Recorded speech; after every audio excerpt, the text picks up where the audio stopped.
এই মৌসুমে তালের পিঠা না খেলে তো হয় না। এই তাল দিয়ে আমরা নানা ধরনের পিঠা বানাই।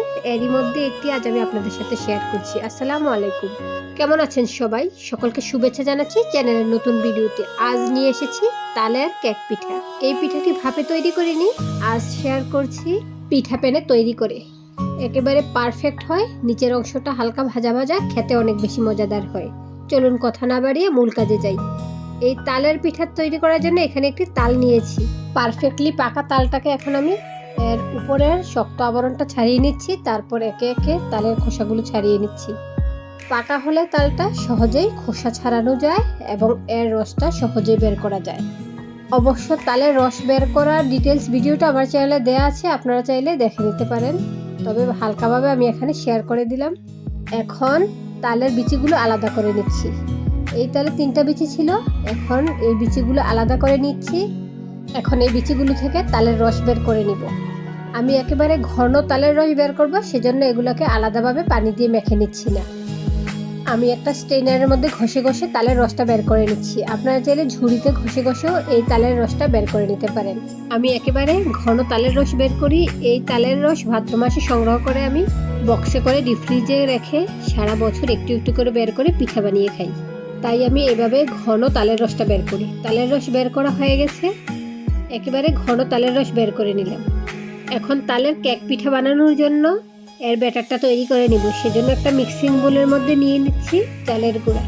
এখানে আমি সাথে সাথে করা চালের গুঁড়াটা নিচ্ছি। আপনারা চাইলে শুকনো চালের গুঁড়া দিয়েও এই পিঠাটা বানাতে পারেন। এখানে আমি নিয়েছি 2 কাপ চালের গুঁড়া। আপনারা অল্প বানাতে চাইলে পরিমাণে কম দিতে পারেন, বেশি বানাতে চাইলে সবগুলো উপকরণ সমানভাবে বাড়িয়ে দিতে পারেন। এখন এই 2 কাপ চালের গুঁড়ার সাথে দিয়ে দিচ্ছি 1 কাপ তালের রস। দেখুন কতটা ঘন আমার এই তালের রসটা। এখন দিয়ে দিচ্ছি বেকিং পাউডার। এই বেকিং পাউডারটা দিয়ে দিলে পিঠাটা ফুলে ওঠে এবং অনেক বেশি সফট হয়। এখানে আমি 1/2 চা চামচ পরিমাণে বেকিং পাউডার দিয়েছি। এখন দিয়ে দিচ্ছি লবণ। 1 চিমটি পরিমাণে লবণ দিয়েছি। পিঠার মিষ্টির ব্যালেন্সের জন্য এখানে লবণ দিয়েছি। সাথে দিয়ে দিচ্ছি গুঁড়া দুধ। স্বাদ বৃদ্ধির জন্য এখানে 1 টেবিল চামচ পরিমাণে গুঁড়া দুধ দিয়েছি। এখন দিয়ে দিচ্ছি চিনি। মিষ্টির জন্য এখানে 1/2 কাপ পরিমাণে চিনি দিয়েছি। এখন এই উপকরণগুলো একসাথে মিশিয়ে দিচ্ছি। একটা হ্যান্ড উইক্স দিয়ে প্রথমে ভালোভাবে মিশিয়ে নিচ্ছি। হ্যান্ড উইক্সের সাহায্যে আস্তে আস্তে আমি মিশিয়ে দিচ্ছি। আপনারা চাইলে হাতেও মিশিয়ে নিতে পারেন। এখন এর সাথে দিয়ে দিচ্ছি একটি ডিম। পিঠা কেক তৈরি করছি, সেজন্য এখানে একটি ডিম দিচ্ছি যেন স্বাদটা একেবারে পারফেক্ট থাকে। আপনারা চাইলে এটা স্কিপ করতে পারেন, তবে দিয়ে নিলে পারফেক্টলি ফুলে উঠবে এবং খেতে অনেক বেশি মজাদার হবে। এখন এই সবগুলো উপকরণ একসাথে ভালোভাবে মিশিয়ে নিচ্ছি। আমি প্রথমে হ্যান্ড উইক্সের সাহায্যে মিশিয়ে নিচ্ছিলাম, ভালোভাবে মিশানো যাচ্ছে না, তাই স্প্যাচুলার সাহায্য নিলাম। হাত দিয়ে মিশিয়ে নিলে এত ঝামেলা পড়ে না, তবে হাত দিয়ে মিশিয়ে নিলে অন্যান্য উপকরণগুলো মিশাতে একটু সমস্যা পড়ে যায়। সেজন্য আমি স্প্যাচুলার সাহায্যে এবং এক ব্যাটারের সাহায্যে মিশিয়ে নিচ্ছি। এই তো দেখুন এরই মধ্যে ভালোভাবে মিশানো হয়ে গেছে। আর দেখুন এর ঘনত্বটা কেমন রয়েছে। যদিও এটাকে এখন একটু ঘন মনে হচ্ছে, চিনিটা ভালোভাবে গলে আসার পর এটা আরেকটু পাতলা হয়ে যাবে।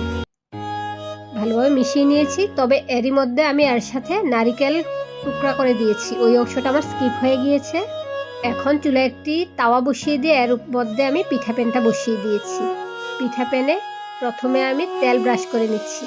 অবশ্যই এই তেলটা ব্রাশ করে নিতে হবে, তা না হলে পিঠাটা এই প্যানের সাথে লেগে যাবে, সহজে উঠে আসবে না। এবং পিঠার নিচের কালারটা এই তেল দিয়ে নিলে অনেক বেশি সুন্দর একটা কালার আসে। চুলাটাও জ্বালিয়ে দিয়েছি, চুলার আঁচ মিডিয়ামে রেখেছি। এরই মধ্যে প্যানটা গরম হয়ে এসেছে। আর এই প্যানটা আমি একটা তাওয়ার উপরে বসিয়েছি, এতে করে আগুনটা ডাইরেক্ট পিঠা প্যানের মধ্যে লাগবে না আর কেকটা পুড়ে যাবে না, পারফেক্টলি ফুলে উঠবে। আপনারাও এই ট্রিক্সটা অবলম্বন করবেন। পিঠা প্যানের নিচে তাওয়া দিয়ে দিবেন, তারপর পিঠা প্যান বসিয়ে তেল ব্রাশ করে নিয়ে একে একে পিঠার ব্যাটারটা দিয়ে দিবেন। ব্যাটার দেওয়ার আগে আমি এই প্যানটাকে একটু গরম করেছি। গরম প্যানের মধ্যে একে একে আমি এই পিঠার ব্যাটারটা দিয়ে দিচ্ছি। আর এই পিঠাটি অনেক বেশি টেস্টি হয়। আমার বাচ্চারা কেক হিসেবে এই পিঠাটি খেয়ে নিয়েছে। আপনারাও এভাবেই বানিয়ে দিবেন। আর পিঠা প্যানের খোপগুলোকে একেবারে ভরাট করে দেয়নি, একটু ফাঁকা রেখেছি, কারণ পিঠাটা ফুলে উঠবে, তখন এটা পারফেক্টলি ভরাট হয়ে যাবে। এখন ঢাকনা দিয়ে ঢেকে দিচ্ছি। আর ঢাকনার মধ্যে থাকা ছিদ্রটাকেও বন্ধ করে দিয়েছি। এভাবে মিডিয়াম লোতে রেখে পিঠাগুলোকে রান্না করে নিচ্ছি। প্রায় 10 মিনিট সময় যাবত জাল করেছি। এরই মধ্যে পিঠা হয়ে এসেছে। আমি ঢাকনাটা তুলে নিচ্ছি। 10 মিনিট পর ফিরে এসে আপনাদেরকে দেখিয়ে দিচ্ছি পিঠাটা কত সহজেই উঠে যাচ্ছে। একটা কাঁটা চামচের সাহায্যে আমি পিঠাটাকে আস্তে আস্তে তুলে নিচ্ছি। আর পিঠার নিচের কালারটাও দেখুন কতটা সুন্দর হয়েছে, পড়ে যায়নি। আপনাদেরকে অবশ্যই একটি পিঠা চেক করে দেখিয়ে দিচ্ছি পিঠাগুলো কতটা পারফেক্ট হয়েছে, আর এর ভিতরে কোনো কাঁচা অংশ নেই। আর পিঠাগুলো ফুলে উঠেছে। একটা টুথপিকের সাহায্যে আমি চেক করে নিচ্ছি, কোনো কাঁচা অংশ টুথপিকের গায়ে লেগে আসেনি, অর্থাৎ পিঠাগুলো পারফেক্ট হয়েছে।